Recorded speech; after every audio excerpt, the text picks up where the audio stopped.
د 15 شعبان د شپې عبادتونه. پیغمبر علیه الصلاة والسلام مبارک فرمایي چې کله 15 شعبان راشي نو د شپې عبادتونه وکئ او د ورځې روژه ونیسئ. بیا محبوب علیه السلام فرمایي چې څوک د 15 شعبان په شپه باندې 8 رکاته نفل په دې طریقې سره وکړي چې مخکې دې د عبادت په نیت باندې غسل وکړي او بیا په هغې پسې 2 رکاته تحیة الوضو نفل وکړي او دا نفل په دې طریقې سره وکړي چې د الحمد نه پس 1 پیره آیت الکرسي او 3 پیرې قل هو الله احد صورت په دې دواړو صورتونو کې ووایي په هر یو رکات کې جدا جدا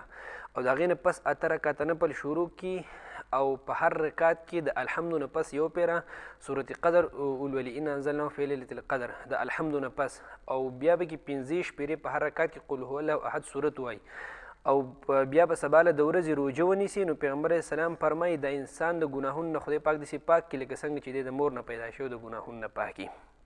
دویم حدیث شریف پیغمبر علیه الصلاة والسلام مبارک فرمایي چې څوک د شبې برأت یعنی 15 شعبان باندې څوک 2 رکاته نفل په داسې طریقې سره وکړي چې د صورت فاتحې نه پس 1 پیره آیت الکرسي ولولي او 15 پیرې صورت اخلاص شریف تلاوت کړي نو رب ذوالجلال به د انسان لپاره په جنت کې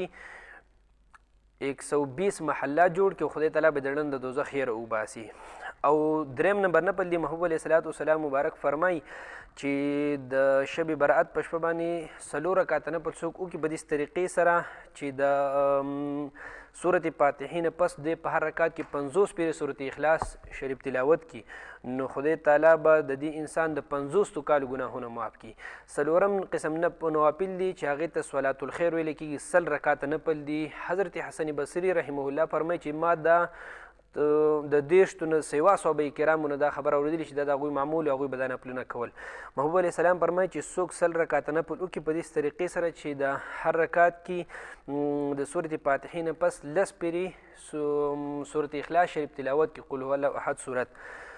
نو خدای تعالی به د دې انسان ګناهونه ټول معاف کړي او دی به د ګناهونو نه داسې پاک شي لکه څنګه چې د مور نه دی پیدا شوی د ګناهونو نه پاک او رب ذوالجلال به له 100 حاجتونه پوره کړي هغه 100 حاجتونه به خدای تعالی پوره کړي او رب ذوالجلال به د ده دپاره جنت چې دی نو حلال وګرځي او د دوزخ نه به خدای تعالی دی بچ پاتې کړي او دوزخ به خدای تعالی حرام وګرځي. دا ټول حدیثونه په انیس الواعظین کې ذکر دي. دقه شانتي بعضې احادیث چې دي نو په سنن ابن ماجه کې هم ذکر دي. همې ستاسو دوران دې بیان کړه. رب ذوالجلال په موږ تاسو د عمل کول توفیق راکړي. اکثرو دوستانو ته پوښتنه کول چې یاره د شب برأت د شپې نوافل نو دغه نوافل دي کوشش کوئ چې داسې موقع په ژوند کې بار بار نه راځي. کیدای شي چې یاره هېڅ پته نه لګي روان شعبان په چې دا کال کې دا ورځ راځي چې موږ به ژوندي به یو که نه به یو. خدای تعالی دې ډېر بار بار زموږ په ژوند کې راولي او موږ له کې د عبادت توفیق را نصیب کړي.